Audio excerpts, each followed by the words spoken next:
तर एकीकडे राहुल गांधींच्या आरक्षणाच्या वक्तव्यावरून भाजप आक्रमक झाली आहे, तर दुसरीकडे महाविकास आघाडीकडून त्यांची पाठराखण करण्यात येते।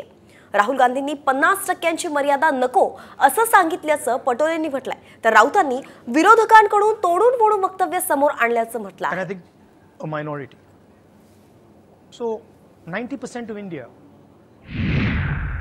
जेव्हा समानता येईल त्यावेळेस आरक्षण व्यवस्था संपली पाहिजे, ही बाबासाहेब आंबेडकरांची लाईन आहे। राहुल गांधीजींनी त्या ठिकाणी भूमिका हीच मांडली की अजून आमच्या देशामध्ये ती समानता आलेली नाही आणि अशा वेळेस आरक्षण संपायचं कुठलं कारणच नाही आणि 50%ची जी मर्यादा आहे ती ओलांडली गेली पाहिजे आणि सगळ्यांना न्याय मिळाला पाहिजे, ही भूमिका राहुल गांधींनी मांडलेली आहे। राहुल गांधींचं जे वक्तव्य आहे आरक्षणासंदर्भात हे नेहमीप्रमाणे भाजपनं मोडून तोडून समोर आणलेलं। आरक्षण रद्द करू अशा प्रकारचं कोणतंही वक्तव्य राहुल गांधींनी केल्याचं माझ्या तरी ऐकण्यात आणि वाचण्यात नाही। मी त्यांची मुलाखत संपूर्ण ऐकली। भारतीय जनता पक्षाला पूर्ण ऐकण्याची सवय नाही, त्यांना हवंय तितकंच ते ऐकतात आणि बाकीचं तोडून मोडून फेकून देतात।